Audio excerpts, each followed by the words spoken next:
कति माया गर्नुहुन्छ? Can you measure it? Why?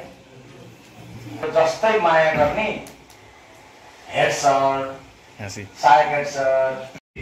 अहिले हेरौँला, अहिले नरुनु फेरि है, फेरि को यस्तो रहेछ भनेर चाहिँ ठिक छ। अहिलेसम्म जे भयो सकिन्छ, फेरि अलिकति एकछिन एक्सर्साइज पनि गरौँ न हैन? हो कि नै? 10 क्लास कता बस्नु भएको छ? 10 क्लास नेक्स्ट छ हैन? जहिले के भन्ने पनि तिम्रो लाग्यो हुन सक्छ भने त्यही हिसाबले हाँसा त तिम्रो मलाई थाहा छ। हो कि नै?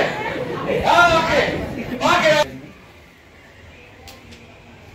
3 1 2 3 3.73 त्यो यति घाँटीबाट एक फरस होइन के यसरी भन्नुपर्छ सम्मान गरेर। ए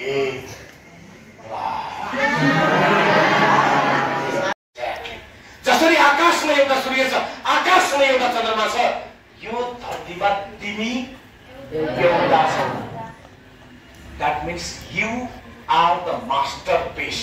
मास्टरपिस भनेको यो युनिभर्समा कतिवटा हुन्छ?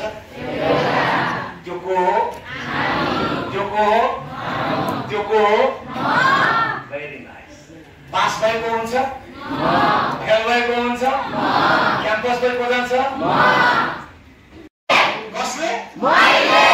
Very nice. जसलाई घुम्न मन लाग्छ त्यसैले पढ्ने, जसलाई अरू घुमेर हेर्न मन लाग्छ त्यसले नपढ्ने, त्यसले हेर्ने। अब सुन, तिम्रो बाबाले काम गर्नुहुन्छ, मैले काम गर्छु। यो संसारमा भएका सबै मान्छेहरू, स्वस्थ मान्छेहरूले काम गर्छन् केका लागि? पैसाका लागि। त्यो पैसा केमा खर्च गर्छन्? बालबालिकाको लागि, छोराछोरीको लागि, आफ्नो आमा बुवाको लागि। तिमीले, तिम्रो बाबाले आफ्नो जिन्दगीको कथा जस्तो लेख्नुभयो त्यही कथा अनुसार तिम्रो घर छ, त्यही कथा अनुसार तिम्रो परवरिश छ, त्यही कथा अनुसार तिम्रो आर्थिक र सामाजिक हैसियत छ समाजमा। याद गर्नु सबैजना, तिमी हिँड्ने, म हिँड्ने, हामी सबैजना हिँड्ने बाटो एउटै हो कि होइन? त त्यही बाटोमा कति मान्छेहरू खुट्टाले हिँडिरहेको गर्मीमा, हो कि होइन? खुट्टाले मात्रै हिँडेका छैनन्, भारी बोकेर हिँडेका छन् यो गर्मीमा पसिना चलाउँदै।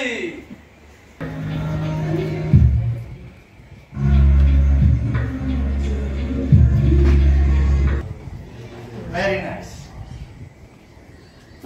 अब अहिले हाम्रो सरले गरिसक्नु भएको छ। Thank you very much sir. तिमी किन पढ्न आएकी छौ? बाबा मम्मीको सपना पुरा गर्नलाई। त्यो सपना देखिने हुन्छ कि नदेखिने हुन्छ? घरमा 7वटा घोडाको फोटो र एउटा सूर्यको फोटो टान्दैन, प्रगति हुँदैन। घोडाभन्दा छिटो दौड्नु पर्छ, सूर्यभन्दा चाँडै उठ्नु पर्छ। अघि तिमी बिहान कति बजे उठ्छौ? Very nice. 45 46 47 कम्तीमा 5000 रुपियाँको औषधि लाग्छ। त्यो औषधि पुऱ्याइदिए पनि मेरो बाउ खुसी हुन्छ। गाउँमा गइकन चाहिँ छोराले 84 वर्षको उमेरमा पनि छोरा बढ्ने दुःख दिएका छन् कि छैनन् भनेर सोध्छन् नि। छैनन्। जे कुरा क्लियर? कसका लागि? मेरो लागि। लाइफ कसको हो? मेरो। ल जा खाऊ बस।